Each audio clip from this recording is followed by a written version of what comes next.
gente muda. O mundo muda, a gente muda, o mundo muda. O mundo muda, a gente muda. Olá pessoal, estamos iniciando mais um programa Cidadania e Meio Ambiente. E eu queria aproveitar, antes de chamar nosso convidado, e agradecer as pessoas que têm me parado na rua, conversado sobre o programa, pessoas que eu não vou declinar o nome de uma ou duas, porque foram muitas pessoas que a gente encontra no shopping, nas ruas, até no ônibus. Encontrei pessoas que vieram me abordar e falar sobre o programa. Muito obrigado a todos e a gente vai aqui continuar trazendo um programa sempre com conteúdo positivo para que a nossa sociedade continue crescendo com informações apropriadas e seguras para que o desenvolvimento sempre ocorra na família e na sociedade. E hoje eu tenho um convidado especial, um grande amigo, o jornalista Guto Brito. Guto, é um prazer enorme pela primeira vez estar recebendo você aqui no programa Cidadania e Meio Ambiente. Vamos sentar. O prazer é meu, Nelson. Estou muito feliz em poder participar aqui do seu programa. Parabéns pelo programa, pela iniciativa, pela coragem de ficar à frente de um programa que tem uma importância muito grande, acredito, para as pessoas aqui da nossa região. Sem dúvida, o prazer é meu, que já tive a oportunidade de participar inúmeras vezes com você, capitaneando o programa TV Com Debate, né? E é uma satisfação, já tinha em mente trazê-lo no programa já fazia tempo, que a oportunidade não havia ocorrido e hoje a gente pode... Conseguimos ajustar as agendas. Ajustar as agendas, está contemplado com a tua presença. Mas, Guto, eu sei que você é um jornalista antenado com tudo que acontece no país, no estado, na nossa região. Então, fazer um programa com você é fácil. Né? Obrigado. E tem uma questão importante que tem a ver com a cidadania e o meio ambiente, tema principal do programa, que é a questão do lixo, né? E você, como jornalista, tem acompanhado os acontecimentos aqui regionais, né? Problemas com lixo em várias cidades daqui da nossa região. E como o nosso programa, o convidado fala mais do que o apresentador, eu gostaria que fizesse uns comentários sobre esses acontecimentos que envolvem o lixo na nossa região. Bom, Nelson, todo mundo sabe, né, o noticiário informa isso diariamente. São Vicente e Guarujá estão com problema na coleta de lixo, um problema de pagamento, falta de pagamento, e o que mais de ruim acontece é com as pessoas que moram nessas cidades, porque o lixo está sendo jogado nas ruas, as pessoas não têm como acondicionar o lixo em casa por uma série de questões e acabam levando esse lixo para a rua, isso vai se acumulando, e choveu agora recentemente, e com a chuva esse lixo vai se espalhar pelas ruas, a saúde pública vai ficar comprometida, porque em algum momento esse lixo, ou parte desse lixo vai acabar caindo em bueiro, que vai acabar levando para a rede pluvial e, consequentemente, para o mar. E aí a nossa Baía de Santos e o nosso estuário, que já não são um exemplo de limpeza e Sim. de saúde ecológica, vão ficar ainda mais comprometidos. O ruim disso, né, Nelson, que o poder público que tinha que ter um cuidado primordial com esse tipo de situação, que o lixo é uma questão de saúde pública, Sem dúvida. não está tendo esse cuidado e, mais uma vez, quem vai pagar essa conta vai ser a população que, eventualmente, numa chuva um pouco mais forte, num alagamento, numa enchente, pode vir a machucar o pé, cortar uma parte do corpo por conta de lixo que esteja indiscriminadamente espalhado pelas ruas, né? Não, sem dúvida. Nós já temos um problema grave, que foi a dificuldade dos municípios em cumprir a legislação que tinha, que já ter em todas as regiões do país, em cidades em particular, em grandes cidades, o aterro sanitário estabelecido, né? E, infelizmente, ainda temos, dentro dos mais de 5 mil municípios desse país,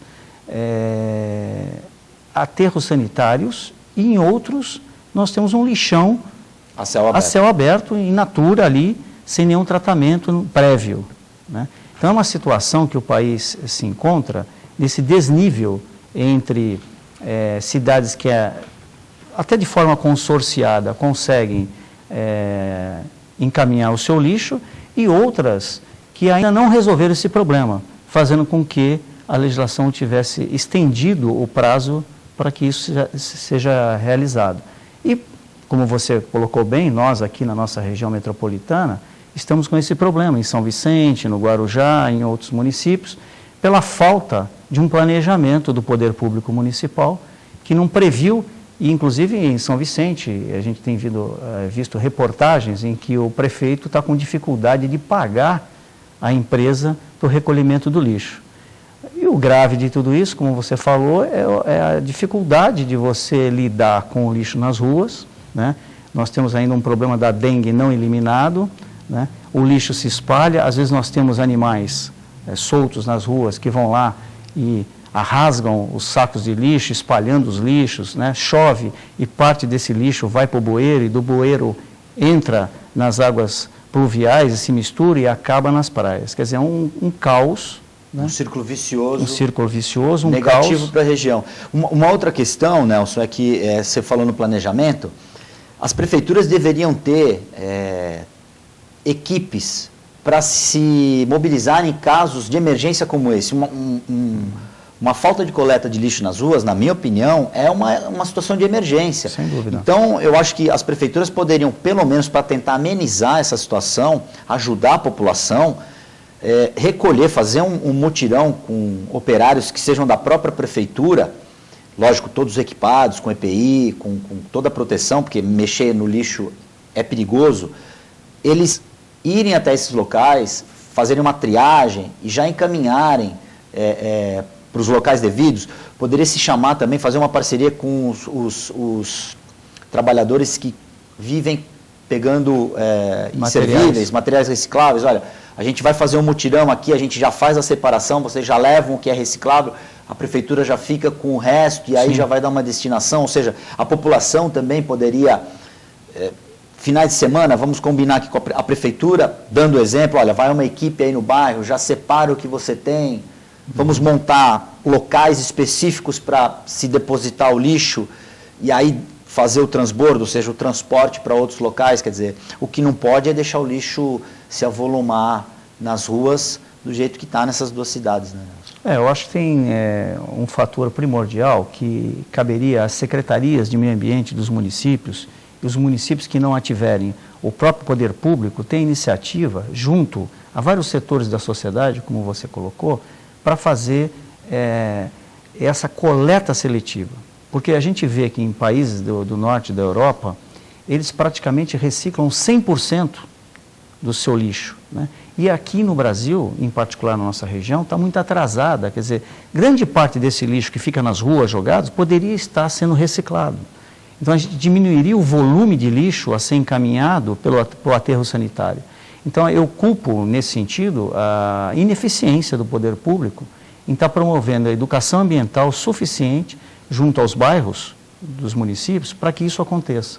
E tem outra questão, que numa crise como a gente está vivendo agora, reciclar passa a ser um meio de vida. Então, muita gente que poderia tirar um rendimento, não pode porque não há incentivo, fica tudo muito difícil, onde que ele vai levar esse lixo, quem compra geralmente põe o preço lá embaixo, e, enfim, as prefeituras poderiam fazer, já existem alguns programas, mas acho que, como você falou, muito tímido ainda. O Brasil produz muito material reciclável e reaproveita pouco. Muito pouco. Talvez as pessoas que fazem essas gestões, principalmente na questão ambiental, poderiam conversar com a iniciativa privada, as prefeituras também, por que não? E se criar um projeto metropolitano para se tratar essa questão do lixo para reciclagem e também a destinação do lixo orgânico. E, mais uma vez, Nelson, acho que a comunidade, as pessoas, elas são participantes fundamentais nessa cadeia, porque o lixo quem gera somos nós. Sem dúvida. Você, eu, na minha casa, o telespectador que está nos assistindo agora, o lixo é gerado dentro das casas, das empresas, das escolas.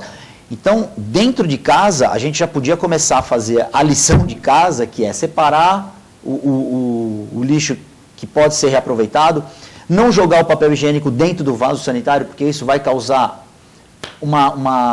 em algum momento, um entupimento da tubulação, e para a água passar, ela vai precisar ter mais pressão, então vai ter que ser usado mais água, quer dizer, vai se gastar mais água e mais dinheiro. essa conscientização acho que começa 90%, 100% dentro de casa. Porque Sem a partir dúvida. da nossa casa é que a gente vai encarar e vai interagir com o ecossistema, né, e com as outras pessoas, com o meio ambiente. Como a gente sabe, tudo começa pela educação. A educação é fundamental para até qualquer tipo de atividade humana, é evidente. Agora, outra coisa que cabe dentro da nossa conversa, porque eu acho que é um alerta que a gente tem que fazer em todos os programas de televisão, é para os moradores que têm os pets, os animais, que nesses dias de chuva está ocorrendo e continua ocorrendo o problema das fezes desses animais que não são recolhidas nas ruas, estarem indo para o bueiro, e do bueiro para o canal e do canal para a praia. E tem algumas pessoas, Guto, que ainda têm o hábito de pegar o cocô do seu cachorro, né, colocar no saquinho e depois colocar ele no lixo ali, naquele depósito de lixo para o lixeiro levar. E geralmente, na maioria das vezes, essa sujeira é colocada não na lixeira da casa onde ele mora. Não. Sempre na casa de outras pessoas. Exatamente. Nunca na sua porta. Ele sai com o animal no colo e ele só coloca o animal a partir do momento que a calçada da casa dele ou do prédio acabou. E aí o animal pode fazer o que quiser a partir daquele espaço, nunca na frente da casa dessa pessoa. Exatamente. Então, inclusive, em cima do que você falou, a recomendação das autoridades sanitárias e de saúde é que as fezes dos cachorros devem ser recolhidas e levadas e colocadas no vaso sanitário e acionada a descarga, porque são dejetos de animais, dejetos orgânicos, e que não podem ficar tanto na rua quanto na lixeira, que é um grande desrespeito para os coletores que fazem o trabalho dele, aliás, muito bem feito. Tenho uma admiração muito grande pelos coletores, porque fazem um grande serviço e muita gente não tem a real dimensão da importância. Só agora, por exemplo, quando tem essa crise de lixo nas ruas pela falta de pagamento dos compromissos das prefeituras, que a gente vê a importância dessas pessoas na nossa sociedade moderna. Isso é importante dizer, Guto, que as pessoas têm que se conscientizar do porquê que tem que colocar o cocôzinho do cachorro, do gatinho, no vaso sanitário, como você muito bem falou. Porque quando você leva esse cocô, né, temos que usar a palavra correta, o cocô do seu animalzinho de estimação e coloca no lixo, mesmo lá no lixo, ou no lixão, ou no nosso caso aqui no aterro sanitário da nossa região, ele produz gás metano. E o gás metano é altamente poluente na atmosfera. Então, não podemos contribuir com a poluição da atmosfera, né? O planeta já está bastante arranhado nas condições ambientais, que tivemos aí um século de poluição desregrada do século XX. Então, cada um de nós não pode contribuir com mais gás metano, né, para a atmosfera, jogando o cocô do seu cachorrinho no nosso aterro sanitário. Então, a educação é fundamental. A Secretaria de Meio Ambiente de cada município tinha que ser mais incisiva, né? O prefeito de cada cidade tinha que ter um papel um pouco mais proativo nisso, junto ao secretário de Meio Ambiente, dando talvez, mais condições estruturais para fazer um trabalho público maior de educação ambiental, como a gente sempre defende, para que a gente possa evoluir como sociedade. Santos tem uma lei que pune o dono do animal. Sim. Que não, mas eu acho que isso é uma questão que não precisava nem ter uma multa, mas já que tem uma multa, deveria haver pessoas para fazer a autuação e aí essas multas serem aplicadas, né? Olha, Guto, eu mesmo já tive uma série de problemas ao entrar em casa e pisar num dejeto de um pet, né? Mas eu só queria dizer, antes de chamar o nosso break, dizer à população que, como existe uma legislação, ela pode sim chamar a guarda municipal e autuar aquele que está praticando aquele delito. Mas um minutinho só, Guto, vamos chamar o nosso break e voltamos já em poucos minutos.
Bom, Guto, no nosso programa nós temos um quadro chamado Os Olhos do Dono, né?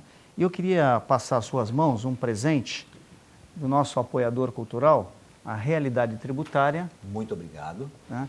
Que é uma empresa que fornece, justamente nesse momento, né, Guto, que você tem acompanhado bastante, as dificuldades que as empresas estão enfrentando hoje no Brasil, né, com o ajuste fiscal. Então, o Grupo Realidade Tributária vem para contribuir com as empresas aqui da nossa cidade, da nossa região. Eu vou chamar a Fabiola Fiorentino para apresentar o quadro Os Olhos do Dono.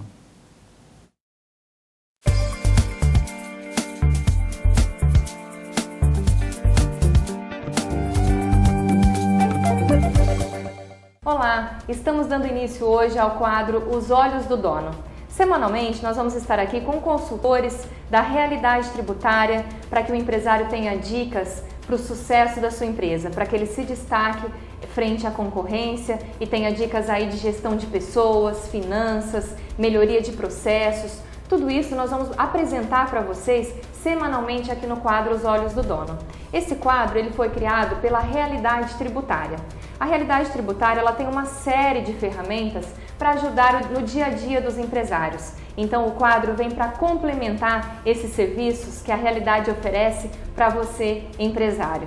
Nós agradecemos a sua atenção e começamos hoje com o idealizador da Realidade Tributária, o José Luiz. José Luiz, conta pra gente por que foi criada a Realidade Tributária. Bom, a tributária foi criada justamente para vir em socorro para o fortalecimento, crescimento e geração de emprego para as empresas. Hoje, quem sustenta a máquina econômica brasileira é justamente o micro, pequeno e médio empresário. É o que vem sustentando 84% dos empregos no Brasil. E eu sempre gosto de deixar bem claro que a tributária é um órgão oficial informativo do Sindifesp, Sindicato dos Funcionários e Servidores da Secretaria da Fazenda do Estado de São Paulo. Se você também quiser participar desse serviço e ter acesso a esses benefícios, acesse o nosso site, osolhosdodono.com.br. Semanalmente nós vamos voltar aqui com vocês para dar dicas e informações para o sucesso da sua empresa. Os Olhos do Dono volta na próxima semana. Até lá!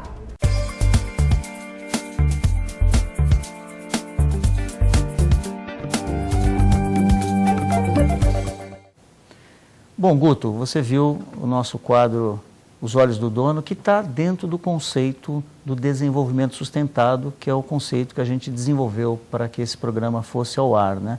E hoje a gente tem visto aí uma situação econômica bastante dificultosa, né, no país todo, e não sei que você tenha acompanhado de perto isso. O índice de desemprego, na média, está 8,5%, né? Mas eu verifiquei também os agentes econômicos que a gente tem contato e tal, que essa média em alguns estados é muito superior, né? Tem estados do Brasil que está 10%, 11%, né? Como é que você tem visto essa situação que o país enfrenta aí? Primeiro, Nelson, fazer uma crítica ao governo, é uma grande responsabilidade que o governo federal tem em função da falta de planejamento. Todos os analistas de mercado previram essa crise, avisaram, alertaram que era necessária medidas de contenção, de austeridade.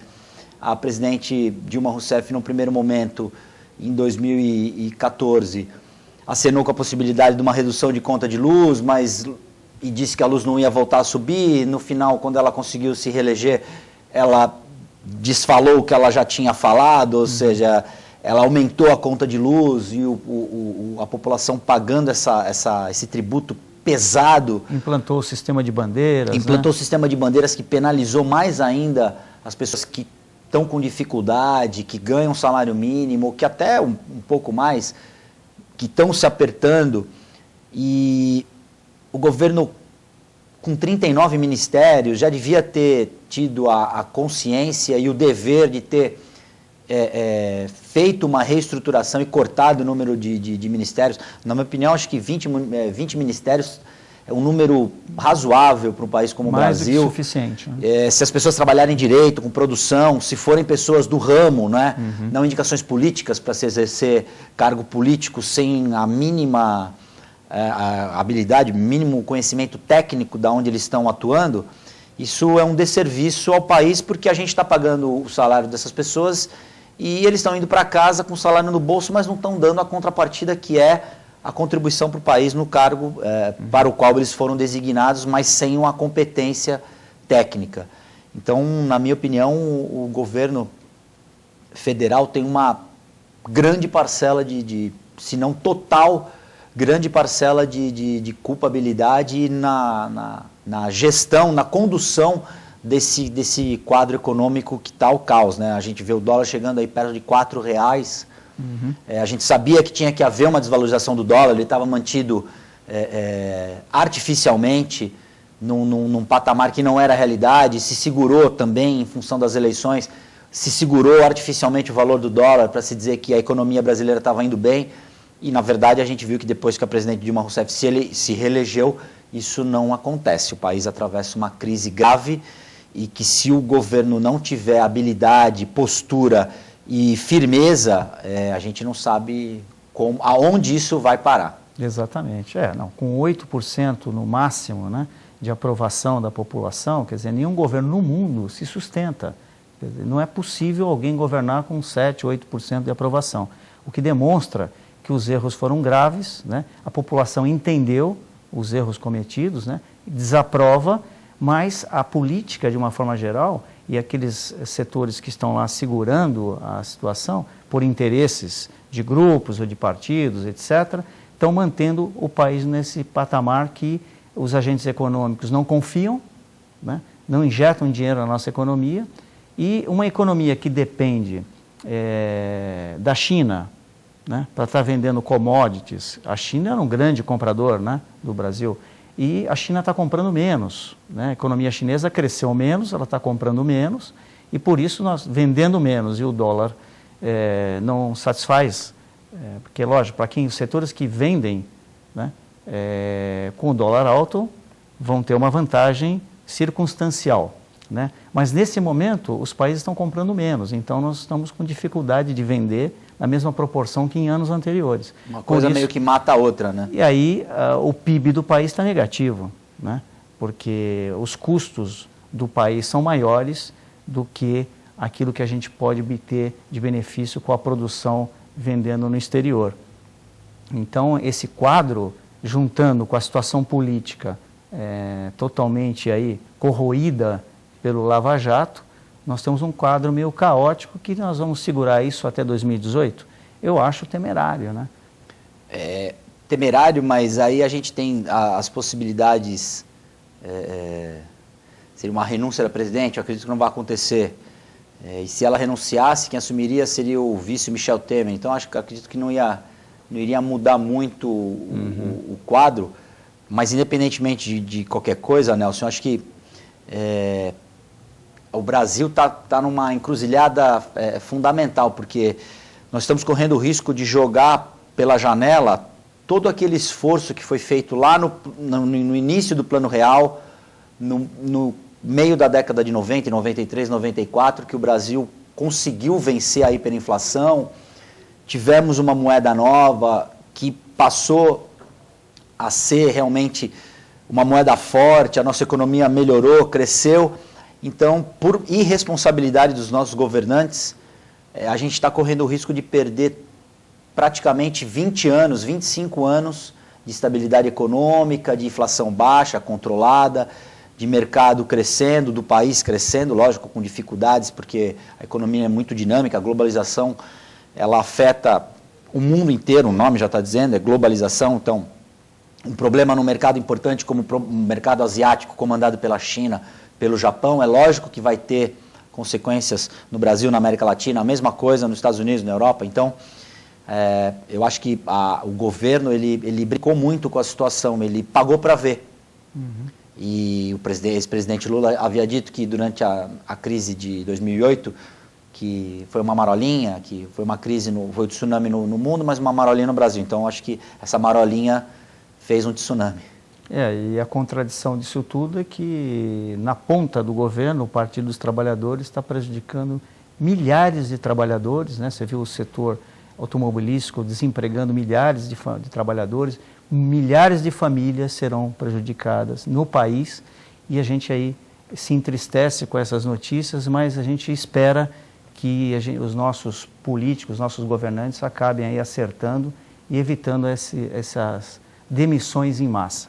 Mas, Guto, esse é um assunto importante, a gente vai ter outras oportunidades de se encontrar aqui no Cidadania e Meio Ambiente. Agradeço muito a sua presença, muito obrigado e espero que você tenha gostado aí de participar dentro do cenário mais ecológico dos programas da TV Regional. Foi muito bom, agradeço o convite, Nelson, estou à disposição. Telespectador, obrigado pela audiência e estou sempre às ordens. E a você, telespectador do Cidadania e Meio Ambiente, até a próxima quinta-feira, às 21 horas. Um grande abraço.